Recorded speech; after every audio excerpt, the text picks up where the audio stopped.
bahwa meminta-minta tidak halal bagi orang yang kaya.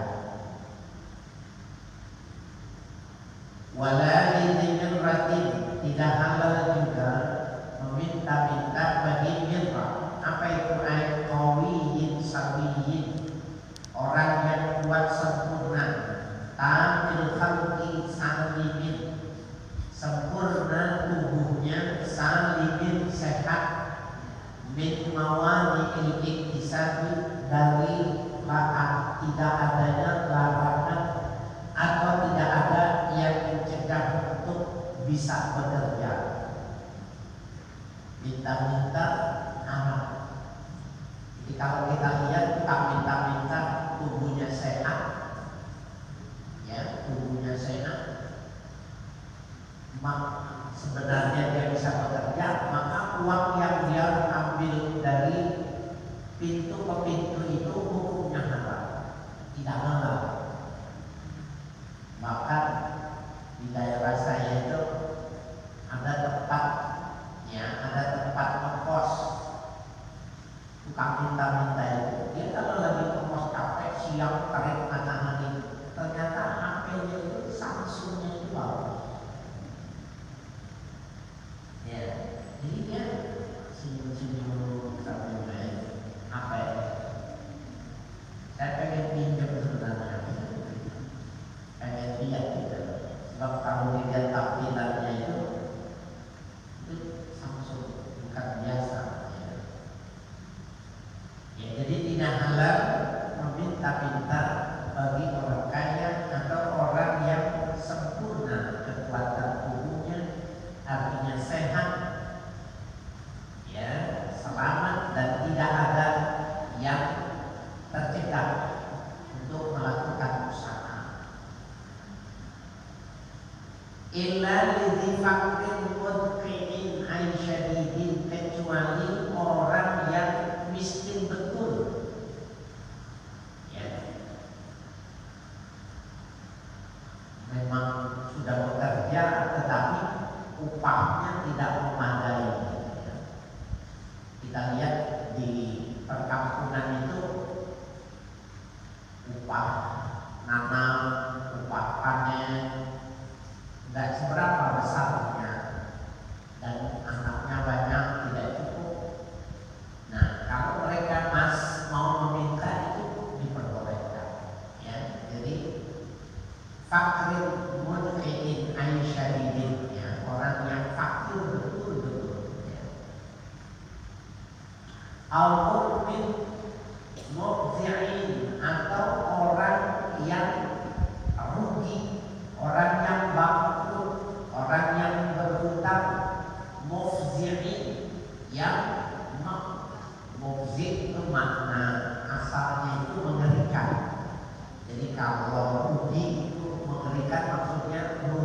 yang sampai orang mendengarnya itu pilu gitu.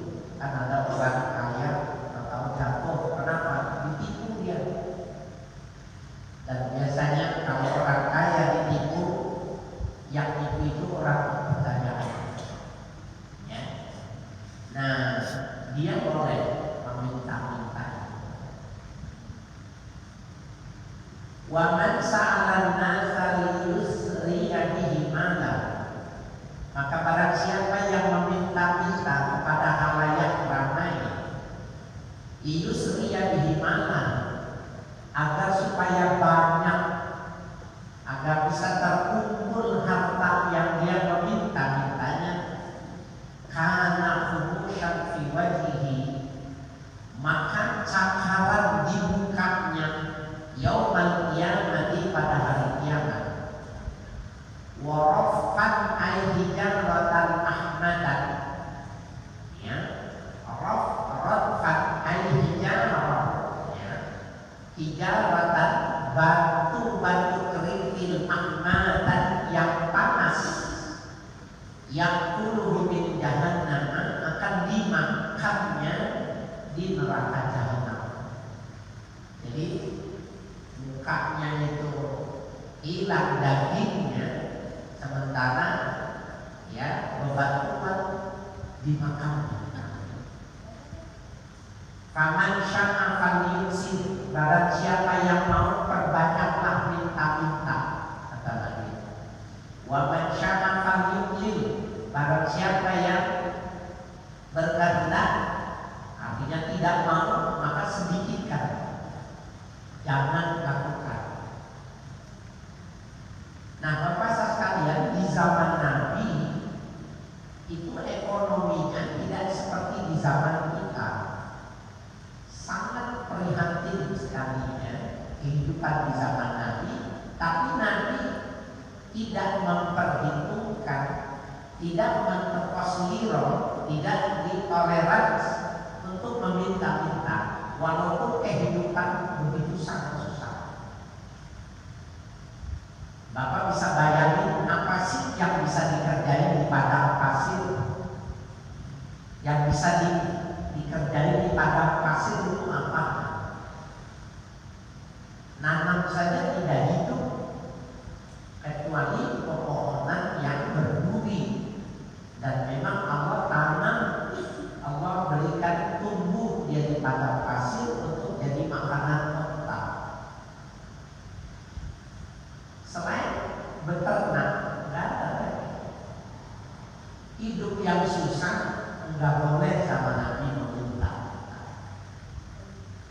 Jadi supaya menerima, intinya itu ajaran dari Islam itu adalah menerima apa yang menjadi fakta, apa yang jadi kehendak Tuhan, redho terima aja. Kita ini, bagi kita mungkin lebih 10. Zaman Nabi orang punya baju cuma sama, 2, maksimal punyanya 3. Maka begitu juga ya. Tetapi ternyata dalam kemiskinan itu ada kenikmatan ya. Dalam susah itu ada kenikmatan. Nabi itu digambarkan idza ta'asya lam yataghadda. Nabi itu kalau makan malam, besok tidak sarapan lagi. Wa idza taghadda lam yata'asya. Kalau Nabi sarapan, beliau tidak makan malam. Jadi makannya cuma 1 kali. Dalam riwayat lain, Sayyidah Aisyah mengatakan, masyaba'a min yawmain, ya, bi khubzin hatta qubila. Nabi tidak pernah perutnya kenyang 2 hari. Tak pernah itu. Jadi kalau hari dimakan, hari berikutnya enggak. Karena ada Baitul Mal. Baitul Mal itu dana umat yang diperuntukkan untuk pengembangan Islam.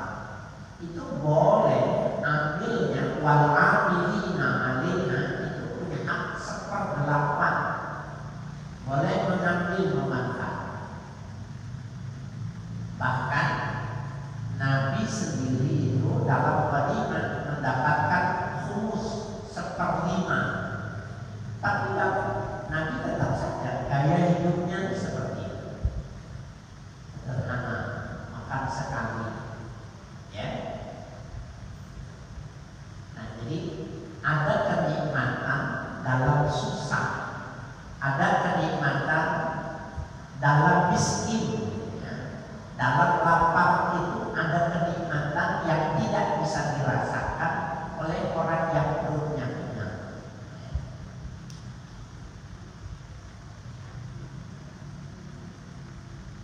Wa Abu Dawud, dan meriwayatkan Imam Abu Dawud, man sa'ala wa indahu mayunihi fa inna ma yastaksiru minan nar. Man sa'ala, barang siapa yang meminta-minta, wa indahu mayunihi, di sisinya ada sesuatu yang mencukupkan dia, punya toko, punya warung, atau punya usaha. Jadi kalau punya usaha tapi masih minta-minta, fa inna ma yastaksiru minan nar, sesungguhnya dia sedang memperbanyak api neraka. Jadi memang benar-benar haram, nggak boleh diminta itu, nggak boleh. Ya. Beberapa tahun yang lalu di Surabaya itu tukang minta-minta ngumpulin duit pergi haji. Itu beberapa tahun yang lalu. Saya berdoa gitu, jangan ada jamaah yang nanya gitu. Tukang minta-minta ngumpulin duit tapi baru pergi haji. Tahun ini ada di Jawa Tengah, ya, minta-minta itu setiap hari duit dikumpulin, separuh buat makan, separuh buat pergi haji. Nah, yang dimakan saja tidak sah, tidak halal, apalagi yang dipakai untuk ibadah haji. Jadi dia menghinakan dirinya di hadapan Tuhan. Kalau badannya sehat, bisa bekerja, tapi meminta-minta. Nah, tapi kalau di puncak yang kita lihat atau di perempatan ada orang yang tangannya tidak sempurna, nggak mungkin dia bisa bekerja, maka dia boleh meminta-minta, itu boleh. Bahkan bagi kita yang lewat tidak memberi padahal punya uang, ini bakhil, ya, orang yang pelit. Oleh karena itu Bapak yang punya mobil, jangan kosong di mobil itu, harus ada uang yang disediakan. Nah, orang-orang yang semacam itu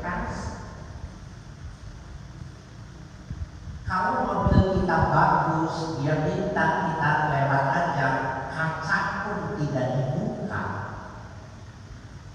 dia lebih sakit hatinya ketika orang nggak memberi tapi kacanya dibuka dan dia minta maaf. Nah, jadi tukar di bank, uang itu tukar di bank yang bagus, jangan tidak dikasih. Karena kalau kita males memberi dia, bilang gini, mau tukar nggak posisinya? Kita kalau males kasih orang di jalanan itu tukang minta-minta, kita bilang, mau nggak ditukar posisinya? Kepanasan, mau jangan, malu bukanya itu. Sementara kita buka di dalam mobil itu AC ruangan. Jangan, ya. Naik motor, di jaket kita itu taruh uang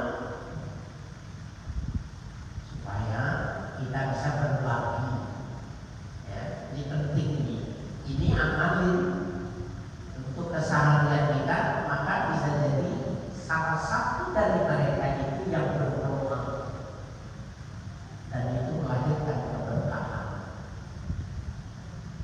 Dulu di Jakarta ada gubernur yang menetapkan minta di perempatan dan yang memberi karena perda 3 bulan. Saya dalam hati, saya ridho ditahan 3 bulan. Kalau gara-gara memberi saya ditangkap. Dan itu saya gak ada urusan, tetap saya kasih. Dan saya bilang, gubernur ini gak bisa 2 kali periode. Dia jatuh dengan kebijaksanaan. Benar gak begini lagi. Nah, jadi jangan membuat kebijakan itu. Mana ada orang miskin siap dilahirkan oleh ibu kandungnya miskin, gak ada yang mau. Orang miskin itu harus dipahami dialah penolong orang kaya untuk bisa masuk surga. Nah, dikasih tuh orang miskin. Dia itu penolong kita, bukan beban masyarakat. Jakarta pengen indah, kemiskinan minta-minta ditangkepin. Estetika itu keindahan, tapi tukang minta-minta itu masalah kesenjangan ekonomi, gak bisa nih. 2 masalah yang tidak sama. Jadi ayo dakwah pada diri sama, tetangga sama agama, bukan uang. Jadi bukan uang jangan setahun sekali cuma mau lebaran, habis karena kita. Jangan yang jelek. Biasanya yang jelek ditaruh di kotak masjid. Itu juga jangan. Yang suka membersihinnya itu ngumpulin tangannya kesrek. Karena duit yang udah jelek dimasukin kotak masjid. Yang jelek itu ke warung untuk beli, karena dia nanti siklusnya itu ditukar sama bank. Masukin ke masjid yang baru. Memberi orang yang baru, mau belanja bawa yang jelek, karena nanti dia diputar jadi bagus lagi. Masuk di mall malu uangnya jelek, justru kasih dia yang jelek. Ya, gengsi yang salah.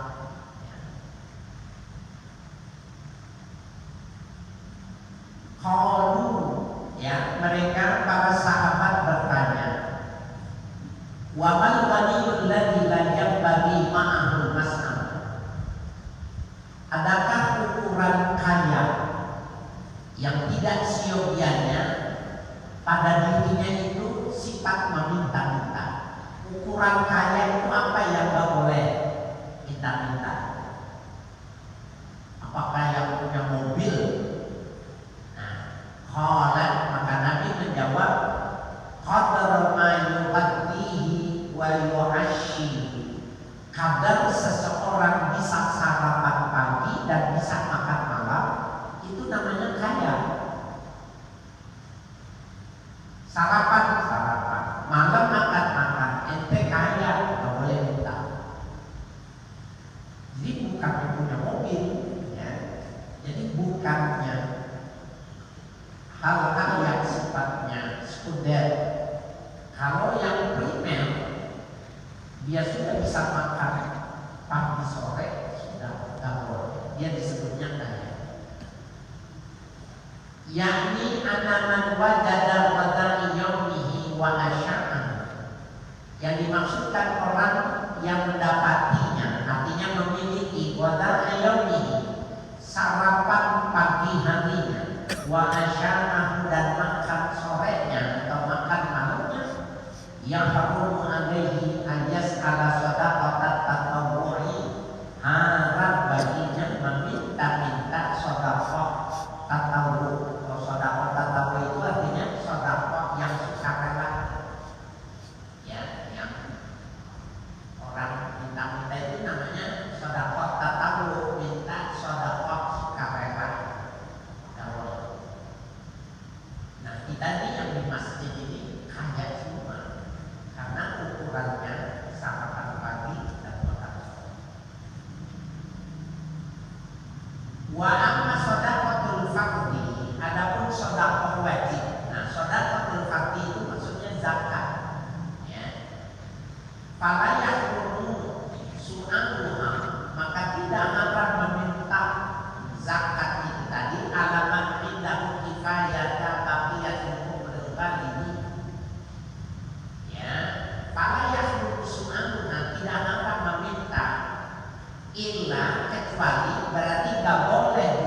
depan sepanjang umur yang lazim, yang galib, ala rajih indana fihima, menurut kaul yang rajih, kaul yang unggul, kaul yang diutamakan indana inda syafi'iyah fihima fi tatawwu'i wa zakah. Orang seperti kita nih yang bisa sarapan pagi, bisa makan sore, ukurannya makannya 2 bukan 3. Kaya itu sarapan pagi sama makan sore itu sudah kaya. Tapi kalau sarapan pagi, makan siang, makan malam itu mah kaya betul. Ya. Nah, orang yang cukup sepanjang tahunnya nggak boleh juga minta zakat. Jadi yang boleh meminta zakat itu adalah orang yang tidak ada jaminan sepanjang umurnya untuk makan. Nggak boleh juga. Qala ba'duhum, berpendapat sebagian ulama, innama yahrumu su'alu shadaqati ala man wajada qada'an wa asya'an ala da'imil awqati ay ala muddati tawilati. Sesungguhnya diharapkan meminta sedekah ya ala man wajada qada'an, pada orang yang memiliki sarapan wa asya'an, makan sore atau makan malam, ala da'imil awqati, sepanjang waktu, ay limuddati tawilati, dalam masa yang panjang. Wa zakatu ala man wajada kifayatan sanatin, ya. Dan zakat itu ya adalah orang yang mencukupi untuk 1 tahun. Ya. Ukurannya semacam itu. Wa qala Abu Hanifah, berkata Imam Abu Hanifah, yajuzu damu zakati illa man yamliku dunan nisari. Boleh menyerahkan zakat itu kepada orang yang memiliki di bawah nisab. Wa in kana sahihan muktasiban, meskipun orang yang kita berikan zakat itu sahihan, badannya sehat, muktasiban, dan dia punya usaha. Ini yang mazhab Abu Hanifah, dan ini dipakai oleh ulama di Indonesia. Ini dicatat di Stabilo. Ini Pak, kan tadi ukurannya, bila orang itu punya makan pagi dan punya makan sore, maka dia haram meminta-minta. Ya, haram meminta-minta. Kalau nggak minta, nggak apa-apa. Termasuk menurut Imam Abu Hanifah, siapa orang yang berhak menerima zakat itu? Orang miskin, orang fakir. Nah, ukurannya apa? Orang yang badannya sehat, bekerja, tapi hasilnya tidak nyampe nisab. Nisab dalam zakat itu 83, ya, 83 gram. Ada yang mengatakan 84. Kalau 83 gram harga emas 1 juta, maka pendapatan per tahun 83 juta. Hitung aja, orang dapatnya berapa duit 1 bulan. Umpamanya dapat duit dia 1 bulan itu 10 juta.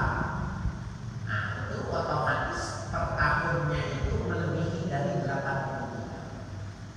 Tapi kalau orang cuma 2 juta, 3 juta dalam sebulan, itu tidak sampai pada 83 juta. Nah, kita masih boleh tuh ngasih sama dia. Nah, ini jadi pemberian zakat di Indonesia itu banyak mengambil, diantaranya mengambil pendapat Imam Abu Hanifah. Selama orang itu tidak nyampe pendapatan per tahun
ulama-ulama di Indonesia tentang pemberian zakat. Ada orang tuh begitu, kan dia kerja, ya, kan dia kerja, kemudian dia sehat, kenapa masih diberikan zakat?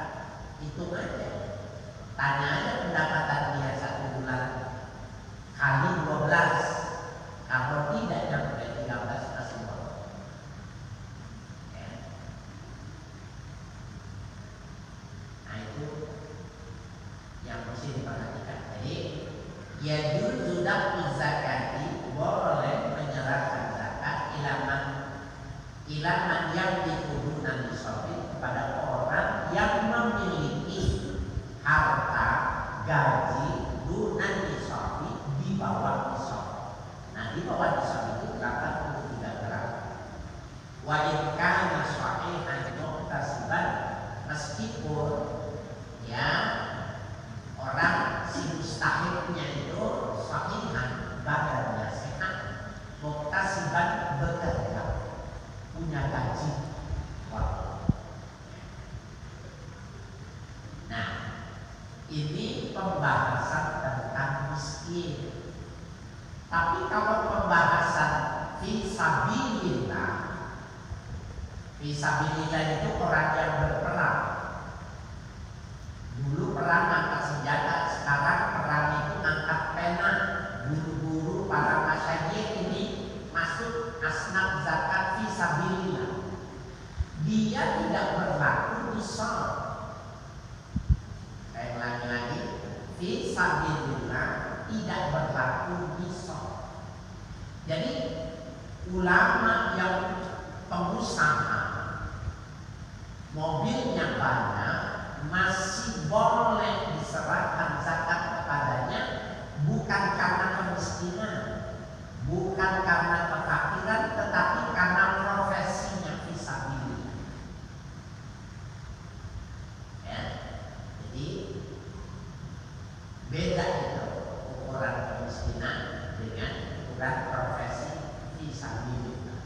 Termasuk ibnu sabil. Ibnu sabil itu kalau sekarang anak-anak yang dari provinsi lain, makanya kuliah di sini di UIN, di Unpad, dia orang kaya di negara apa di daerahnya, tetapi kalau dia ibnu sabil, ya karena dia perantau, dia penuntut ilmu, kaya, boleh dia menerima zakat, bukan karena kemiskinan dan kefakiran, tapi karena profesi, statusnya yang memperbolehkan. Ini panitia zakat membedakannya begitu, ya, membedakan begitu. Ini pentingnya. Masjid ini juga termasuk nggak bisa menyerahkan panitia zakat, panitia kurban. Hanya petugas yang ditunjuk oleh takmir masjid, nggak boleh. Sekurang-kurangnya dia dididik, dikasih pemahaman siapa yang tugas. Kemarin Idul Fitri yang kemarin itu di akhir Ramadan itu ada yang nanya gini ke nomor saya, Pak Ustadz, itu pembagian zakat fitrah sama zakat mal itu disamakan atau dibedakan? Pertanyaannya ini. Maka saya bilang tidak sama antara zakat dengan zakat mal, itu berbeda karakternya. Kita tanya sama panitianya, nanti dijelasin. Panitianya ya saya. Dia bilang panitianya saya, maka saya bilang ente haram jadi panitia, karena ente gak ngerti hukum zakat, kenapa jadi panitia zakat? Ini orang nih, kalau orang datang bayar, ya zakat semuanya diterima. Kalau ada orang datang bayar fidyah, pasti diterima. Padahal panitia kalau fidyah dia mesti tanya, ini yang bayar fidyah siapa? Ibu. Kenapa ibu tidak? Kenapa ibu bayar fidyah? Saya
nggak boleh. Harap yang dia jual tanda terimanya itu dia bukan pemilik. Jadi ambil itu, panitia itu bukan pemilik, wakil yang diberikan kuasa oleh orang yang mau bayar zakat atau mau berkorban, bukan pemilik. Ya, di penting kita belajar untuk orang yang mengerti pada tugas-tugas keagamaan, tanggung jawab. Ya, kita usi dalam amru ila ghairi ahlihi antazrisah. Bila satu masalah diserahkan kepada bukan ahlinya, tunggu saja hancur. Sekurang-kurangnya hancurnya tidak, karena dia nggak ngerti tapi dia diam. Saya nggak pernah selama ini nggak pernah judes sampai gitu, tapi menurut saya kemarin itu sudah keterlaluan. Kenapa di panitia zakat, ketua zakat, kalau membedakan membagi zakat kita sama zakat pelajar data, kagak layak dan nggak pantas dipanggil ustaz, nggak layak, nggak layak. Dan saya marah kalau mau kesini ke rumah antar panitia. Jadi jangan marah doang, tapi harus dikasihkan jalan keluar. Terus sini bawa semua panitia. Jadi jangan mudah-mudah melabelkan orang Islam. Jangan boleh.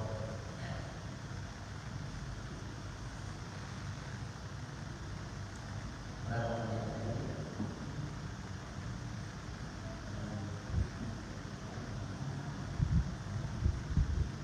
Ya, wa akhir dari Bali nanti malam ada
soal